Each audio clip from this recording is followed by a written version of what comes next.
This is how you play the Restless on Steam. So first, you want to make sure that you have, where is it, Tabletop Simulator.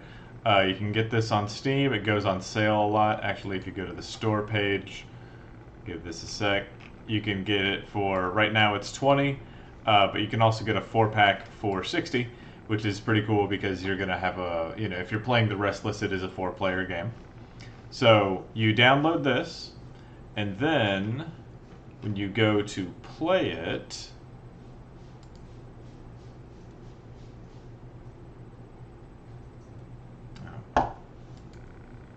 when you go to the page in your Steam library, you can see all the little options up here. You want to go to Workshop, and then right now, well, I guess I'm not in the most recent anymore. You're going to go to the actual page in your library here. You're going to go to the workshop, and you can just search the Restless, and pow, right there. So you click this, you could subscribe to it. Leave me a comment, do something cool, that'd be great. Leave it right there. Then you go and you play the game. If you want to start the game, you just click play on Tabletop Simulator. You're going to just do the regular one, ignore the other ones. Let this fire up. Alright, so Tabletop Simulator is a really powerful program that can be used to play all sorts of games. For our purposes right now, we're just going to be showing you the basics of how to do my game. So what I'll do is I'll go to create single player. What you would do is create a multiplayer, or you might join depending on what your party's doing that night. You will invite friends via Steam, and you can set up the group that way.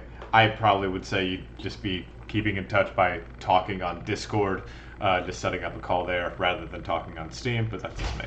So I'm going to go to create the game on Steam, or single player.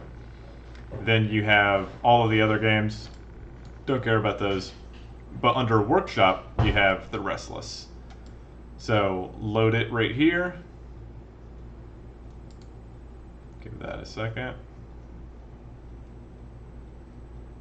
Alright, so that puts you in the game world, which is in this extremely elaborate cathedral. The game, the game is all here. The reason I have it kind of spread out the way it is because other people will be sitting at different parts of the table.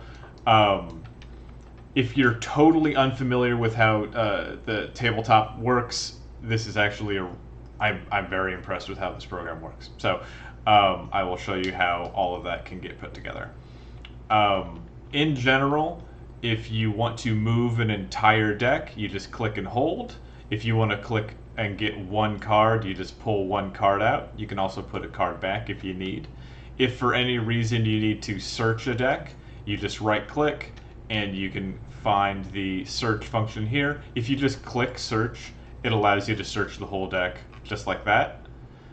If you want to see the card up close, you hold Alt. You'll be doing this a lot. Make sure to hold Alt. That makes everything so much easier. And that will show you what the cards will look like up close, so you can see the extra rules. And that works on everything. Every single thing. You hold Alt, it'll show it to you bigger. So you can shuffle the decks. They probably start shuffled, but I would say give them all a shuffle just in case. You just need to shuffle the realm, encounters, characters, loot, and treasure, and rest. And trader gods. Okay, so you shuffle everything but the status effects. Whatever. Give everybody a good shuffle.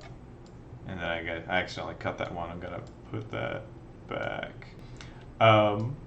Everything you need to play the game is right here. This is a counter that will keep track of the monster's health. This is your D20, your D4. You'll use these counters for everything here. This is an infinite little pool of counters. Trader gods are the final bosses. Status effects. These you don't ever need to like pull one randomly. So you're always just going to be searching the deck to find the appropriate status effect. treasures, which are, you know, just read the rules and you'll see more specifically of how this game works. But treasures are more valuable items, but there's also a lot of very nasty sin cards in the deck here. Loot is good, but there's also a lot of cards in here that are blank that you will, it basically means you get nothing, or you can re-roll it by spending a re-roll counter.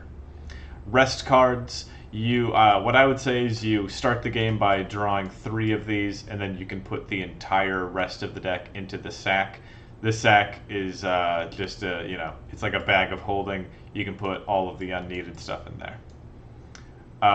Same thing with realms. What you're going to do with realms is, as you play the game, you go through 5 realms. Each one has 4 encounters. That's what I'm doing now, 4 instead of 5 encounters. They are graded in terms of difficulty, so it goes from scale of 1 to 5. So this is the realm that we're going to be playing the cards in. It's in like an old church kind of area. You can right-click and move around. You can click and drag to select things. If you want to move an entire deck, you just click and hold, and it moves the deck. If you want to pull one card out, you can just snap it right out and then pop it right back in. If you want to pull a card out and then flip it over, you can flip it over just by holding your mouse cursor over it and hitting the F key. And then you can put it back in. It has to be face down to get back into the deck. You can move things around pretty easily. This is a little pot of counters that you will have an infinite number of counters, and that you can pull out of there for all sorts of uses. This bag, you can put any unused material in there. By the time that you're playing this, a lot of this game will look somewhat different. There will be some updates to the cards, but not that many. The bag itself is just like an infinite holding bag that you can put unused items in there, but you will have discard piles for loot, treasure, and encounters here as well. So you're not going to be discarding into the bag, so don't worry too much about that. This little thing here keeps track of the health of the monster that you're fighting. It has plus, minus, and clear. And this is just a little reminder that certain encounters need to be combat encounters. Another thing that you can do is right-click a deck, and you can shuffle it, and there's a bunch of other commands that you won't necessarily need. All decks, except for the status effect deck, you should start by shuffling them, and I'll take you through what the decks are. So we have characters. These are the characters that you will be controlling throughout the game. Every player gets a character. Encounters. These are the combat and non-combat encounters that compose like the bulk of the game. Traitor gods are the final bosses of the game. They have their own rule sets. The card just tells you exactly what to do. Status effect. These are, by the time that you play this, there will be fewer of these, but these are different status effects that can affect your character. All of them are good. It's Crimson Membrane, Black Ash, Golden Veil, and White Chrism. All of them are good, and when you see one of those come up, it'll be like a reward for something, or maybe an item will give it to you. You don't draw from the status effect deck. You would right-click and click Search, and that will pull up all of the cards in the game, or in the deck. If you want to see them, you just kind of hold your mouse over them, or you can click Alt, and it will pull them all up a little clearer for you, and then you can just drag them straight from here. So if you need a Crimson Membrane, you pop it out there, and then you hold F over it. You just tap F, and it will flip it over, and then you can give it to whoever needs it. Then you can just put that right back when you're done. We have the treasure deck and the loot deck. Those are the main rewards that you're going to be getting through the game. The loot deck is less valuable items, but it's a lot of food and consumables and spells and weaker weapons and armor that you'll be getting a lot more of these than you will treasure. Treasure deck is a lot more valuable. There's going to be stronger weapons, stronger armor, and more impactful items in there. However, there are 25 sin cards in the treasure deck, and those are very unique and very strict cards. So if for any reason a player causes a sin card to be revealed, whether it's by drawing it, revealing it by creating an inventory for a trader, or you get an opportunity to pick from 3 different treasure cards. If one of them is a sin card, you have to pick it. It binds to you and it sticks with you unless you have it absolved or you die. So sin cards are very serious and they can very adversely affect your game. They're very fun. There are a few ways to get rid of them, but for the most part, you have to die if you want to get rid of a sin. We have the rest deck. By the time that you play this, there should be 30 cards, but right now there's 22 for some reason. In the start of the game, you will get 3 of these, and you will never get any more. As far as I'm aware, if you find a way to get more, tell me, because that's not necessarily how you're supposed to play the game. And we will get to that when we start the actual meat of the game. And then the realms. So the game consists of 5 realms of increasing difficulty. And there's 50 here, so there's 10 realms of each difficulty. Because I didn't want to manufacture tons of different decks for the game and have each realm have this whole thing, what I'm doing for the game is all realms are in one big deck, and when you need to get one, you just click search, and then you find the one with the matching level. So if I'm at level 1, I would just go and click here, and Pit of Martyrs is a level 1 difficulty, so I would pull that out, and everybody would get a chance to see it. So we would put that wherever it needs to be. So this is, as far as I'm aware, I've been re-recording this video off and on for the entire day. This is, for some reason, a very difficult thing for me to get my brain wrapped around, but here we are. This is the state of the game here. Oh, and we do have our die here, where we have the D20 and the D4. D4 is used for random effects, and the D20 is used for a ton of stuff. Most of the game it's going to be used for attacking and dodging. If you want to roll it, you can just straight up click and drag, and it'll give it a toss, or you can just hold your mouse over it and hit R, and it'll throw it up in the air, and natural 20.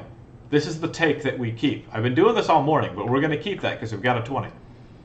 And then, if I didn't already mention it, this is a counter that we use to keep track of monster health. So we can count this up, we can count it down, we can also hit clear, and all of that is available here. If you want anything to be bigger or smaller, again, you hold the Alt key and it'll hold it up for you. But you can just right click and then just scale certain things up or down. Do whatever you want, I don't care. So finally, this is what the game looks like. If I didn't already mention, one last goddamn thing. This is an infinite pool of counters that you will be using for all sorts of different things in the game. And we will get to that when we explain how the actual game is played. Okay, this is how the actual game is played. So, let's say we have 4 players here. We'd start the game by drawing 6 character cards, put them out here, select them all, reveal them, and with these, we need to pick, as a team, which 2 we're going to put back. So we're putting together our party, right? So we have all of these here, and we have the Congregant. Now on the far left to right, it does 1 attack damage. It can carry 8. It has 8 health, and their ability is the first time this damages a target, add +1 to all other characters' combat rolls until it is this character's turn again, and it is a stout. So 2 things. This is a great card to start off with. The way that rolls work are we have 4 players, right? Every player gets to go in whatever order that they want until everybody has gone. So once all 4 players have gone in whatever order, the rolls reset and we get another chance to go again. So if the Congregant wants to get the most out of this power, we have the Congregant go first, do their damage, hopefully, and then all 3 other players go. They add +1 to the value of their rolls, not to their attack damage. They're adding 1 to the number on the die. And then all the tables reset. and then we have all 3 other players go again adding that value, and then the congregate goes one more time. And so that way, because you can move around the order of the rolls, the congregate gets all of this extra power added to everybody else's rolls because we've spaced out their rolls so far. Also, they are a stout. Now, every character you can see here has a lot of different little modifiers down there. That trait stout means that they are very good with heavy objects, heavy weapons, heavy armor, and stuff like that. You'll notice that there are a lot of cards here that also have the same traits. So all items can be used by any characters. There's no point in time where you're going to find an item and be like, oh, my guy can't use that. Everybody can use anything. However, if a card has an extra thing, like a stout tag, that means that you can do what the card does and then get an extra use out of it because it'll have an extra little ability on the card. So we have the Hounded, +2 to all characters' dodge rolls, which is good when you're running away from something or if you're using a ranged weapon. You don't use dodge rolls when you're attacking through combat. Now the Hounded can carry far fewer things because the Hounded's really good at running away. It doesn't carry a lot, and it has a lot less health. And once per realm, you may redraw an encounter, which can be very useful because there are some encounters in this game that are very much designed to make your day a lot worse. We have the Crutch, and if a target is defeated without this character receiving damage, they can restore 1 health to anyone. And the first deal with any trader only costs 1 item because they are a silver tongue.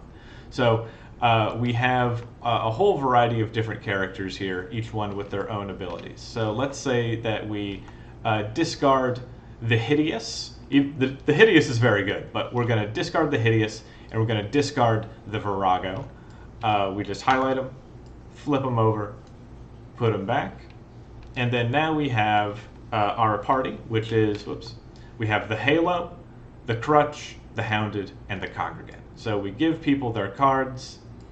You can actually just kind of snap it to somebody's hand depending on where they're sitting here. And so now everybody has their cards. Now we start off the game with the items that we're going to be using throughout.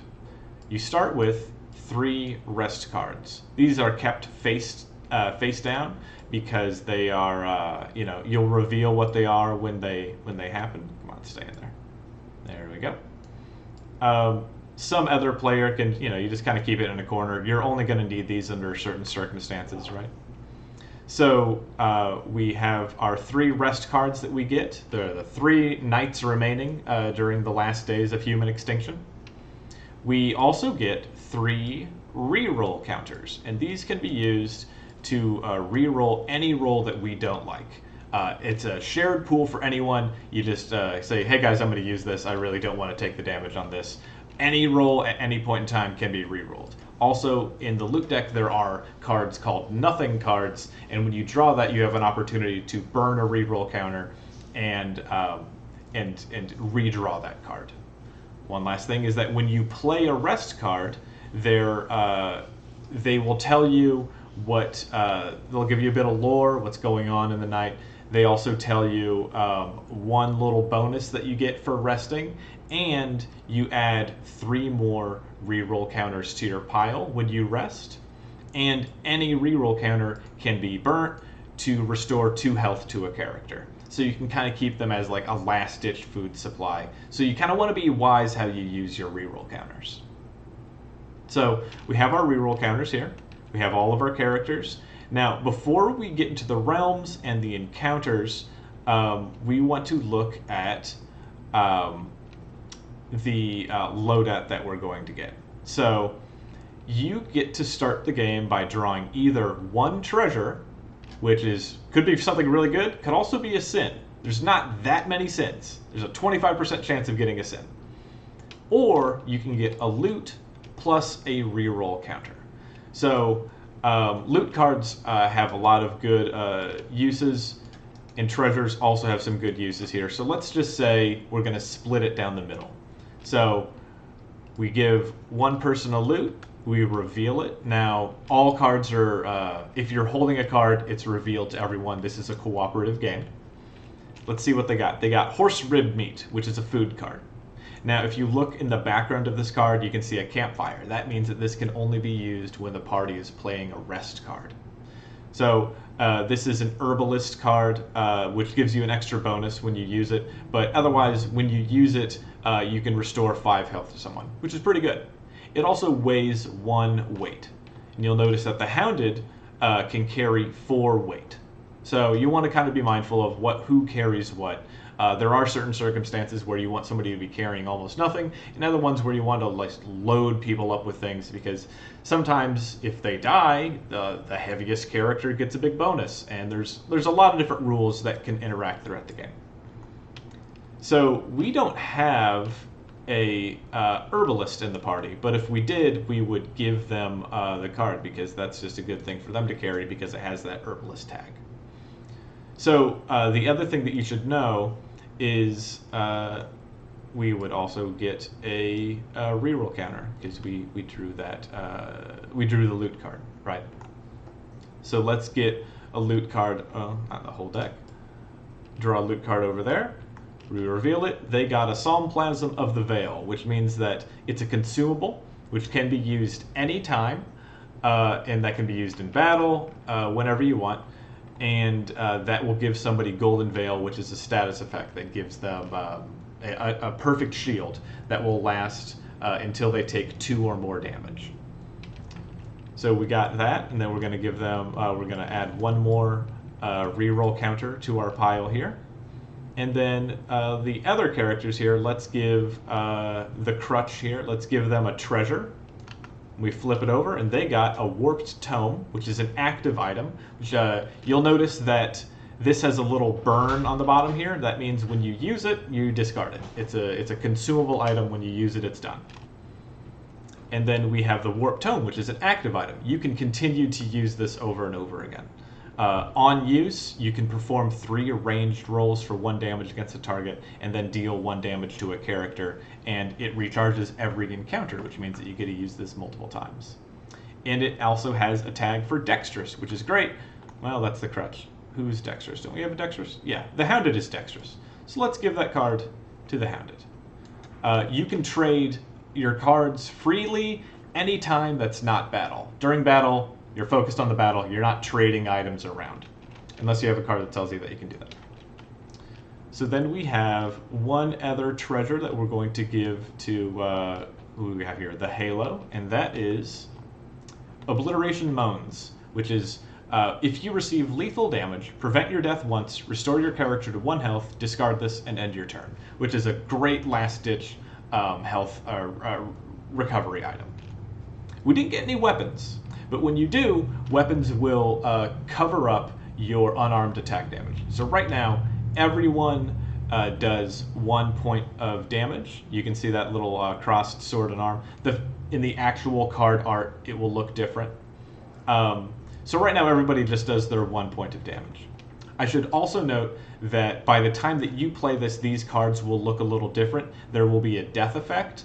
And that death effect is when your character dies, they give a benefit to the entire party. And it's kind of like, the idea is like, how do you carry on the memory of someone after they've died? And it is, you kind of live a little bit the way that they lived. And so they will give kind of a similar effect to the entire party. And that will last until a new character is added to the party. If your character dies, you will add, so I had my roommate, if your character dies, you will, the player doesn't have a character, they're dead, but they can come back into the party after a rest card is played or at the start of a new realm. So once you're dead, you're not dead forever. You can come back. Don't worry too much about that part. Okay, so everybody has their items. Right now, the Crutch does not have anything to carry. The Hounded has some horse rib meat and a Warped Tome. And the Warped Tome will actually be... Hold on. I just dropped one. Okay, so here's something that you should know. You can just click Rewind Time if you accidentally drop your cards into the abyss. The scaling of this place is kind of insane because actually this table is like the size of a, pinhead. So it's weird. I don't know how any of this works. So we should set up the game. Just for it's a minute rule that doesn't come up very often. Technically, you start the game at a rest period, so if you find a rest required card, you can use that right away. The game starts at like a campfire, and then you move on from there. So what we would do, we have all of the items that we need, is we need to find out what realm we're starting the game in. So we'd right-click, hit search, and then we would search the deck for a card with the matching realm, or the matching grade. So we're starting the game with the first level of difficulty, and as it so happens, we have the Pit of Martyrs is the first card that we draw here, and this is revealed to everyone. The Pit of Martyrs is you have the lore here. I'm working on making it not fuzzy. I don't know. I just found out about this, so cut me some slack. God damn it. So we have all of the lore here, and then at the bottom we have a special rule that applies for the 4 encounters that occur while you're in this realm. It used to be 5 encounters, so if you get confused if I say 5 encounters elsewhere, ignore that. Right now I'm just testing for 4 encounters. That's just what I'm doing for right now. So if a combat or dodge roll fails, but is within 1 of the target's die defense, the target deals no more than 1 damage. And the final encounter must be a combat encounter. So that will make more sense when we get into actually how the card is, how the game is played, like the meat of the game. So we have our realm. We're in the Pit of Martyrs. When we create a realm, we pull out 4 combat encounters. So I'm gonna put this over here because we don't really need characters right now. But because it's the very first encounter of the game, the very first encounter is a pick from 3. And again, this whole game is very cooperative, so you want to work with your party to figure out exactly what you want to do. But let's look and see what we would be getting ourselves into. So we would highlight these, F, we'd flip them over. There are a lot of encounters in this game that are not combat oriented. They are, an opportunity. Maybe it's a trader. Maybe it's, a new challenge. There's a lot of them that just straight up fuck you over. So be on the lookout for items that can flip an encounter, cause you to redraw it, or all sorts of things. I think one of these guys has an ability to get out of it. Yeah, the Hounded right here has once per realm you may redraw an encounter, which is a great last-ditch thing if you're facing down something and you're like, guys, this is not going to work out. Let's get out of here. So we have our first opportunity to start the game here. So we have the Humiliated Convict, the Cackling Sin Eater, and Lorwyn Wayward Falifract. So let's start at the top. You get to pick one of these 3 that you want to fight. Humiliated Convict is a human. There are 4 types of enemies in the game. There's human, there are interplanar, that's like things from another dimension. There are beasts, and there are miasma. If you see phenomena, just consider it interplanar. I'm working on cleaning up the game. It shouldn't be there, but this takes an enormous amount of time. So if you see phenomena, just consider it interplanar. I had to scrub that type. The Humiliated Convict does 1 damage. It has a shield of 10, and it has 11 health. So, well, we haven't decided that that's what we're going to pick. So when we do, we will pick its health. Let's see. At the start of the encounter, shuffle all held weapons face down and draw 1. The Humiliated Convict steals that weapon, replaces its attack value with that of the weapon, and the weapon is added to its drops. Return the other weapons. If the added weapon does not have an attack value, it gains no attack. So it's basically this guy comes up and steals your weapon, and then, you have to fight him to get it back. When he dies, he drops 2 loot.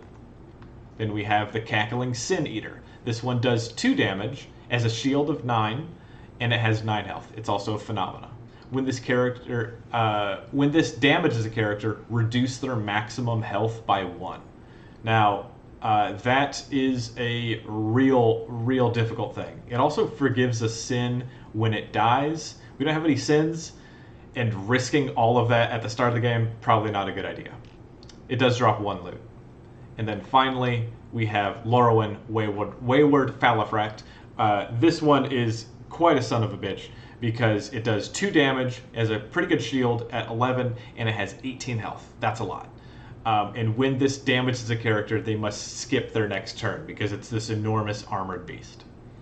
If you roll a 1, it deals +2 damage to you, which is dealing 4 damage at once is punishing. If you roll a 20, you deal +3 damage to it, which is really good. And when it dies, it drops 1 treasure and 1 loot. Now, we got this far, and I'm just realizing now that I forgot one last important thing.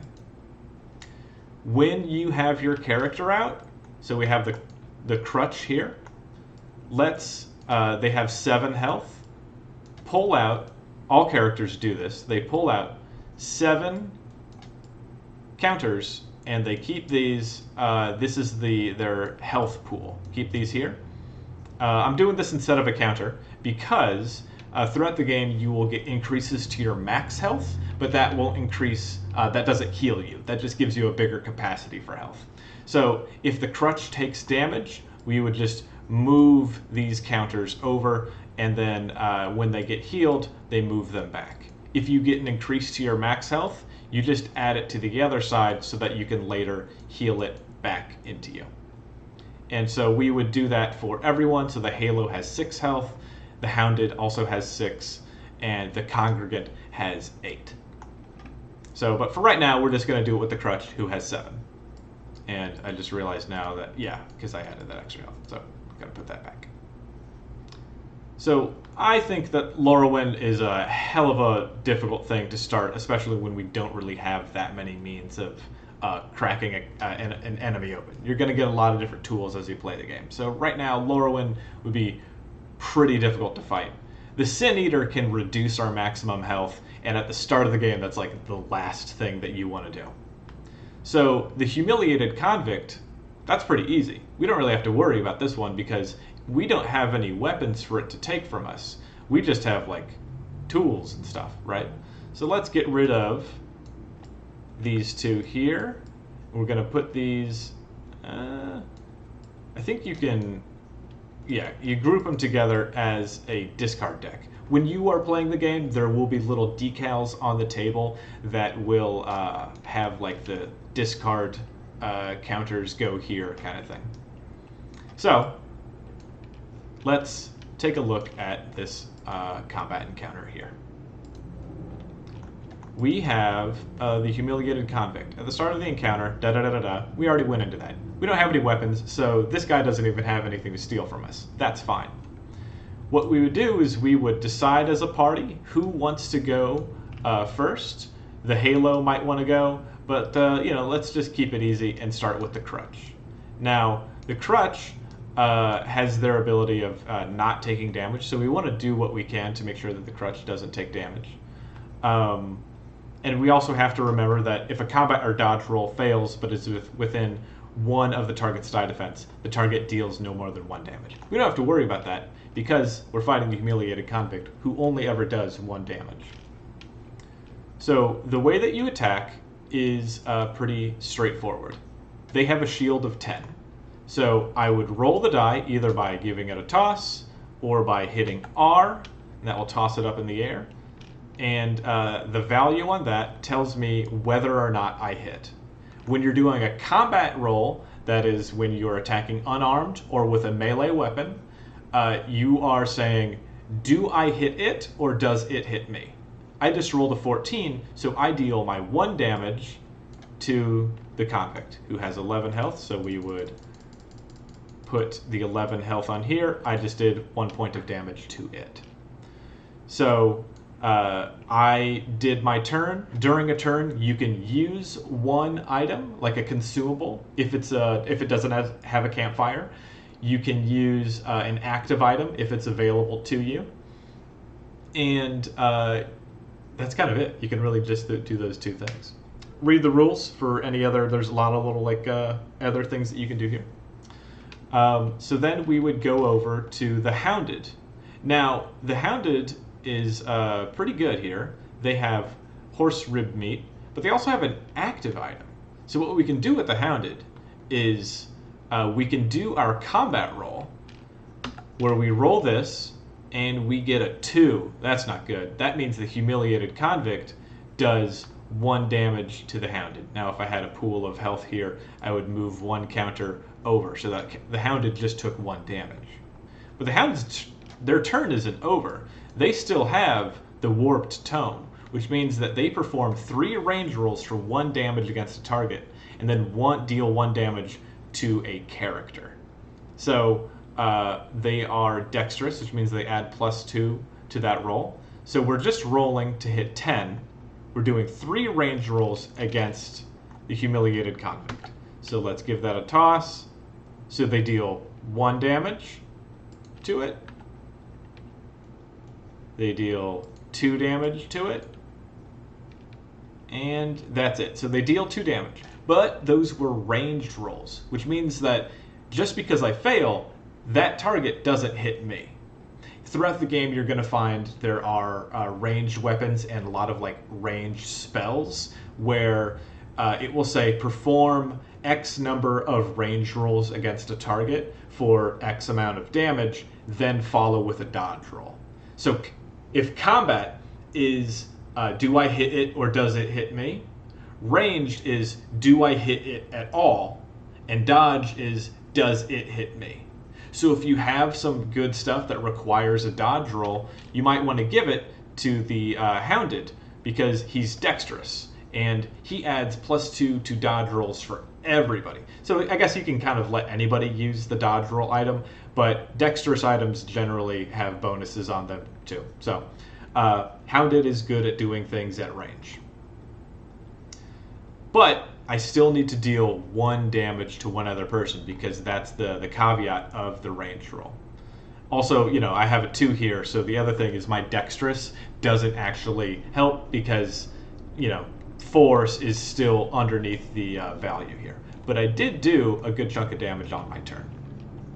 So I will pick a character. The Halo, I guess, will have, I would deal 1 damage to the Halo for using that item. So we continue around. The Halo does their roll. The Congregant does their roll. Of course, we would want the Congregant to go first. I'm just kind of doing this as I to show you how the game works. And we eventually get the Humiliated Convict down to 0 health. It's dead. That means we process 2 loot cards. We add 2 loot here. And we flip them over. And what do we have? Come on. There we go. We have throwing knives. This is actually a very cool item because this is one of the very few items that just does straight up deal 1 damage. There's no rolling. It's just guaranteed 1 damage. And if you're dexterous, when you rest, you can actually get all the counters back to it. So we'd give that to the dexterous guy. We put 3 counters on it to make sure that we know how many times it's been used. And then we have Carsopan Boy Coffin. Now this is just a giant, it's a coffin that's full of treasures. There's 2 treasures and 2 reroll counters in there. That's really, really good. However, we need to be resting in order to open it unless we have a scrapper, which I don't think we do. We don't have a scrapper. So let's just give the boy coffin to somebody that can hold on to it for a while. When we do play a rest card, we would be able to open that thing up and then draw those 2 treasures and gain the reroll counters. There are a few different treasure chests in the game, and they are all pretty good to have, especially when you can chain them together. That becomes a whole thing. So we would, we give the items to whoever wants them. Then we move on to the next encounter, Booming Malvernus Gateway. And then right here, we have the opportunity. This is not a combat encounter. We can discard things to gain an additional max health to us. we do whatever we want with that, and we continue on. Now, because the rules of this realm here, it says the final encounter must be a combat encounter, we need to make sure that this is a combat encounter. So we turn it over, and thankfully it is. However, if we got here and Booming Malvernus Gateway was here, we wouldn't actually use that. We would just draw a new card, and that one's also not a combat encounter. And this one is. So then we would fight this one instead. And the other guys, these didn't even happen. We forget about these. Get those back in. Of course, we would fight this one in between. I'm just kind of jumping ahead for you. So yeah, that would have been the Half-Lord Clericalo. The final monster here is the Saint of Skin and Bone, who does 2 damage, has a pretty weak shield of 8, so you just need to hit 8 or higher, but it has 16 health, which is quite a lot. It does magic damage, which is like kind of the only twist on damage in the game. I wanted this to be pretty straightforward. If you take magic damage, if I were to roll a combat roll against this target and fail, I hit under 8 somehow, it would deal 2 magic damage to you. But that doesn't actually mean I take 2 damage. That means I take 1 damage, and then the person sitting to my left would take 1 damage as well. And that's, it moves across the board like that. So 2 damage means I take 1, they take 1. If it were 3 or 4, it would continue around the board until all points of damage are satisfied.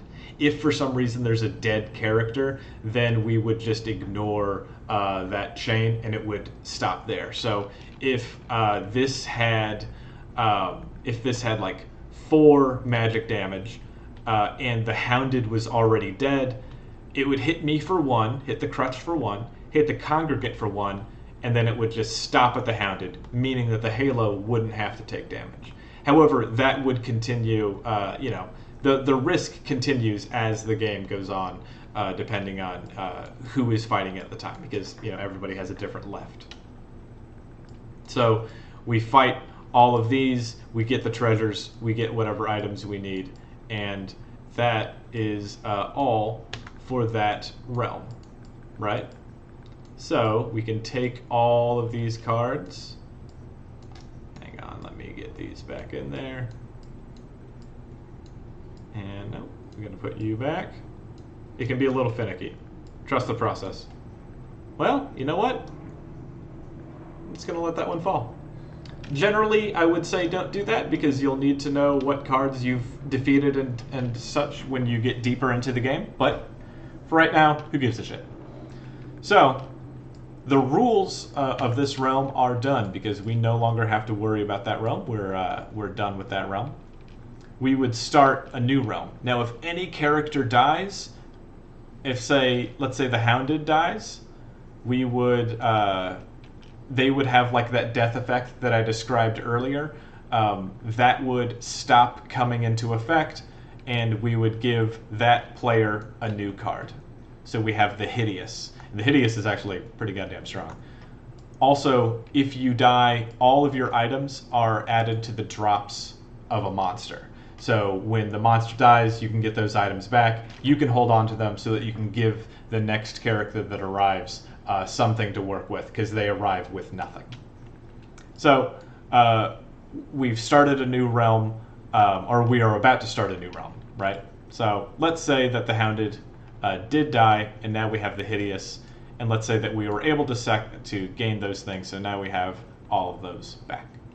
We would search the deck, find a level 2, the first one that you find, and here we go. This is the new rules, and add an extra combat encounter to the start of the map. All human targets have +4 health. The final encounter must be a combat encounter. So those are our rules, and that one has to be a combat encounter, and we would do the normal 4 encounters after that. And I'd put that there because that one also has to be one. But we'll remember that this one has to be one. It's the first one that we do. And then we turn it over. It's not, which is really good. This would be a terrible encounter to have. We're very lucky that this has to be a combat encounter. And then, so let's add this. Seething Cephalopodian. That is a combat encounter, so we fight it and we go on. When it dies, somebody gets Crimson Membrane, we draw it from the status effect, we give it to them. The cards tell you what to do. So, let's say we have been playing for a while and we're pretty beat to shit and it's not looking good for us. We really need to get ourselves together. Let's say that we've, gotten pretty far into the game. We just defeated this. Let's say we've just defeated this last card, and we have this last one. We know that this is a combat encounter. Oh, yeah. And so we just defeated the Ribbonous Feral Dog. We're low on health. So what we'll do is we'll rest. Let's draw one of our rest cards and flip it over. It tells you a little bit about what's going on in the story. Add +1 armor to all held trinkets, which is great because I haven't explained armor.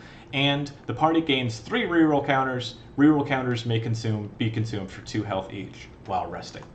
So we would add the 3 reroll counters. If anybody's hurt, we can just be like, all right, man, put one of those back, add 2 health back to your pool. Everybody's going to have their own little pools of health. Armor is like the last thing that I really need to explain for this, is just a way of deflecting incoming damage. So let's go over to the Hounded, right? So they have, well, they don't have a trinket. Who has a trinket? Does anybody have a trinket? Trinket, okay. So the Halo has a trinket, and because of the rules of that rest card, we're going to add 1 point of armor to the Halo. If you have armor, when damage is coming in, you reduce it by 1 and you remove 1 point of armor, and you just discard it. If you have like a shield, which is an armor holding item, that will have like a whole bunch of armor, you can keep the shield even if it has no armor, if it has other special effects, unless you are told that you have to discard it. So while you're resting, you get these coins back. You get everybody kind of refills their health. You can use the horse rib meat to give people a pile of health, and you can open up that Carcipen boy coffin. Where did that go? Yeah, Carcipen boy coffin, which will give you 2 more reroll counters and 2 treasures. Now remember, treasures can have sins in them. Whoever reveals them is responsible for taking the sin. So let's say the crutch does it, flips those over. Thank God, no sins. So now we have another active item and an oaken bow, which we can give to somebody else, however we see fit. All of this is just the general, the flow of the game. So let's just say you've done it. You've gone through realm 1, 2, 3, and 4. You're at the start of the 4th realm. What that means is I'm just going to get these out of the way just to kind of show you how you do it. Start of the 4th realm. Let's just say that it doesn't add any encounters. You have your 4 here, and then you draw your Traitor God, because the Traitor God is at the far end of the horizon. You see who you're going to fight, and you can also start to prepare for the fight ahead of you. You flip that over, and you're fighting Ulwa, the soured womb of the esteemed patriarchs. And this has a defensive 14, it has 40 health, and one of its abilities is Reduvial Collapse. When a card is discarded, gain a reroll counter for each trait tag they have. So by this point in the game, you're going to have a bunch of different cards, and maybe you want to hold on to a card that has a lot of trait tags on it, so that when you're fighting Ulwa, you can discard those cards and then get more reroll counters added to your pile. So that's the full breadth of the game. You want to fight until you get to the final god, and then you kind of throw everything at it as you can. Again, you can use reroll counters to reroll any roll that you don't like. Everything else should be explained on the cards. If I missed anything on this, please just shoot me a DM or hop in the Discord. All of this should be very, I know this looks like a lot. I know this video is like 43 minutes long, plus the intro. That's a lot, I know.